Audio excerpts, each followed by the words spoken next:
Hello again, everybody. My name is Brad Guy, and welcome back to our continuing mission of documents in the Mi-8 in DCS World. So, we've found this river, and we are following it down south to the city of Tishkin Valley, I guess is what it looks like. Always keep as low as possible. Keep a low profile and avoid flying over the villages whenever you can.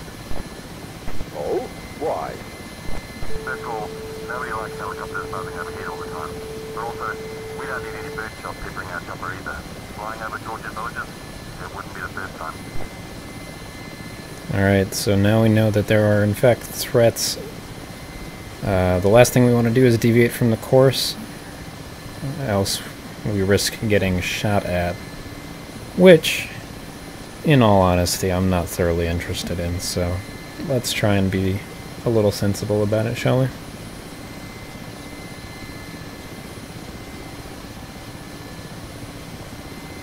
That's Plymouth to the left. Used to be a Georgian village, but now it's a target range. Never fly over its left side. They shoot in that direction.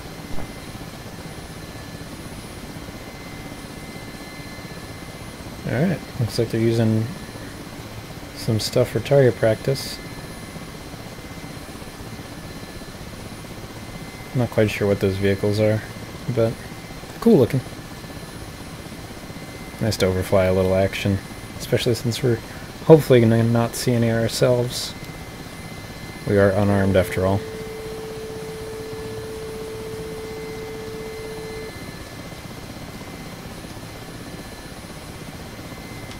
Trim a little nose up. Try slowing down a little bit. Drop the collective just a smidge. Get nice and trimmed. Coming down on Chinval here. Not this town that we're over now, but the next one. Just after this gap in the forest is the city. And we will presumably be landing there. And our landing frequency is Spora at 135. Okay. Got that all pre-dialed in. Everything else looks good. No fires to speak of.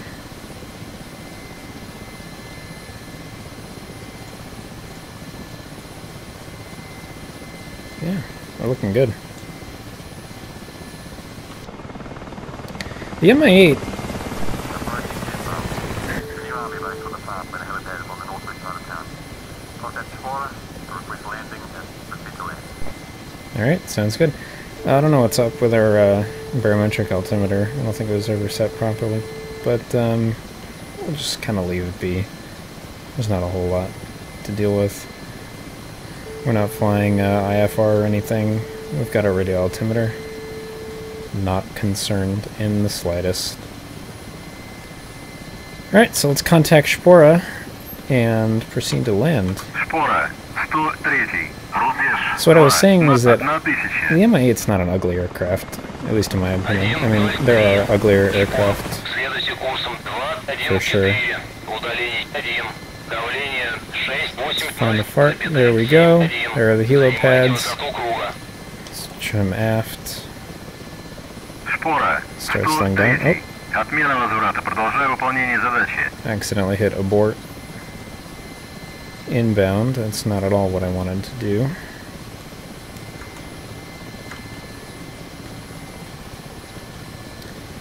Okay, so let's bring up our radio menu again. F5, Spora, inbound. 103. Рубеж 1000.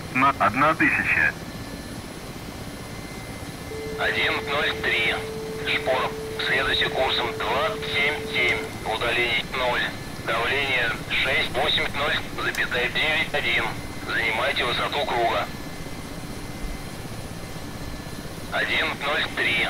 Работайте с посадкой. Alright, looks good. We are 103. clear to land. Проверьте выпуск шасси. Ветер у земли 0,83. Скорость 7 метров в секунду.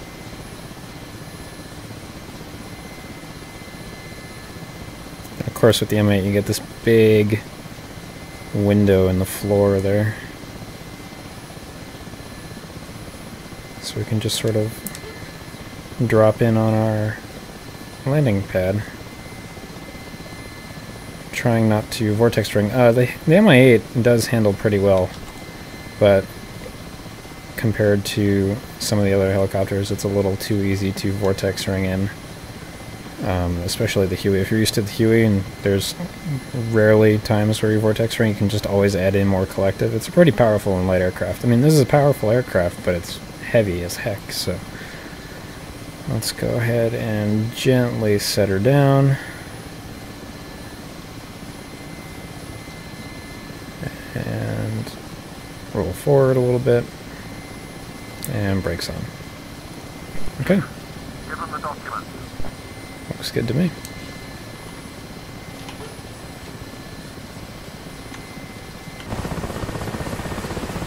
Nice, we get our cargo door open there, or our passenger door. The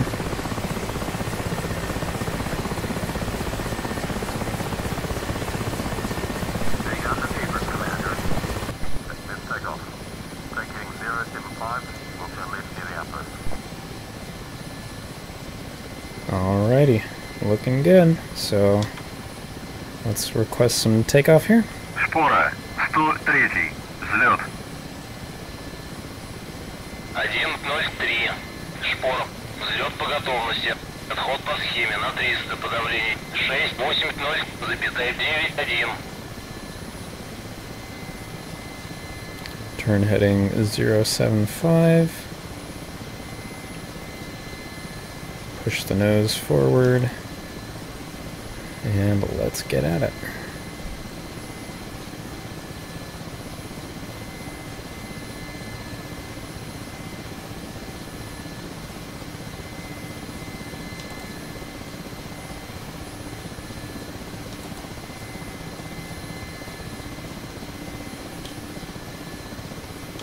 Just trying to trim out here a little bit.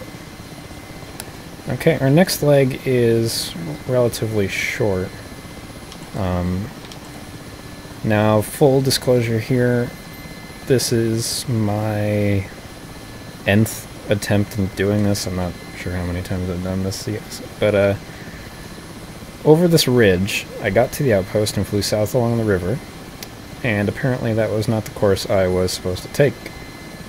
I got very violently and abruptly shot down by a Shilka, as the debrief told me, so I'm going to do my damnedest to not get shot down by anything. I'm going to fly the course pretty much directly, and there's no room for error, as I now know, so yep, flying the leg perfectly good. As long as we just fly our correct heading, there's nothing to worry about.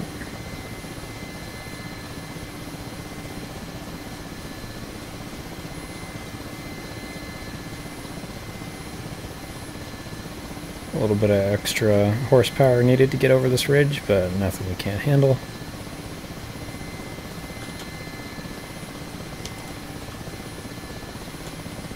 Yep, autopilot channel's still on.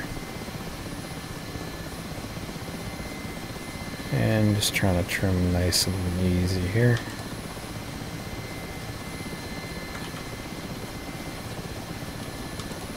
A little bit nose down. There we go. Feeling better.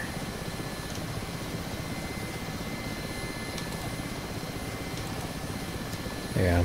Unlike the Ka-50, you're not like constantly fighting the trimmer, but it's a little bit of work.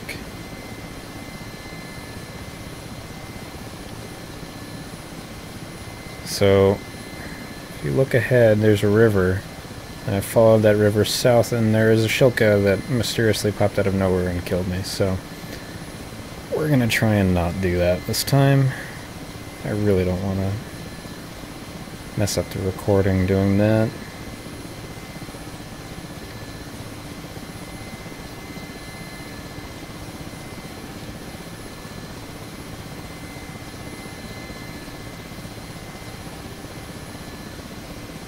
Yeah, so a little fun tidbit about the cockpit here is that in the stock version of the game, it's all Russian, but it has English tooltips, so If we call head out here, we're flying along the border. The most important thing is not to cross it, or we're definitely going to run into problems. The Georgians track us like hawks out here. The outpost is coming up ahead. Set to 113 when we reach it. alright, 113 it is. So I'm trying to find that outpost visually. It's somewhere out here. I think I turned a little too far south last time. Oh, yep, there's the outpost just past that building there. 113. Okay. Now I went 133 incorrectly and paid the price, so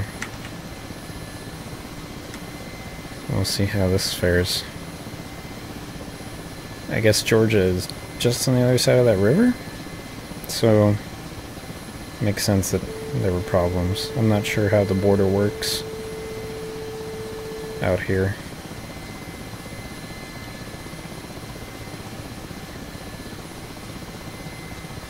We're gonna do our damnedest to not get shot at.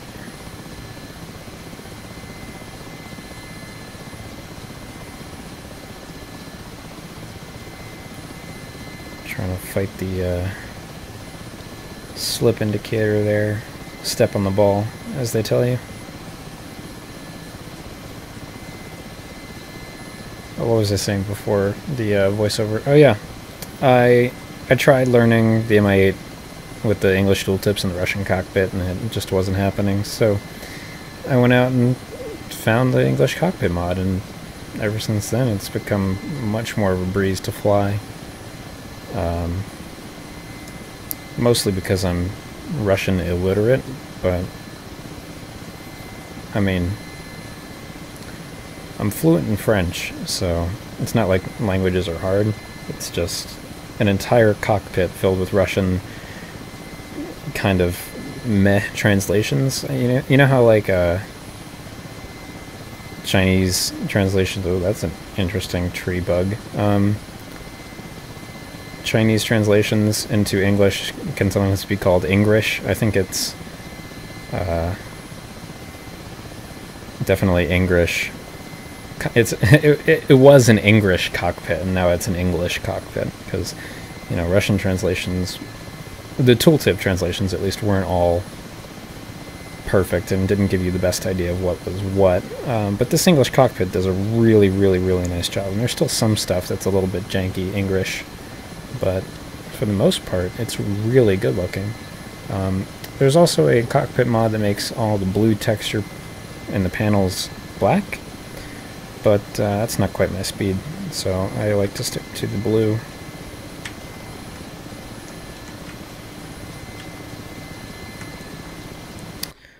And we are coming up on our 4th waypoint here.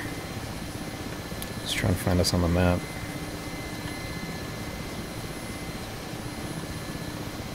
Not quite showing up.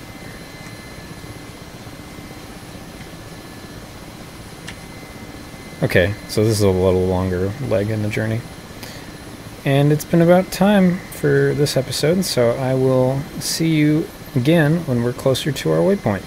Catch you later.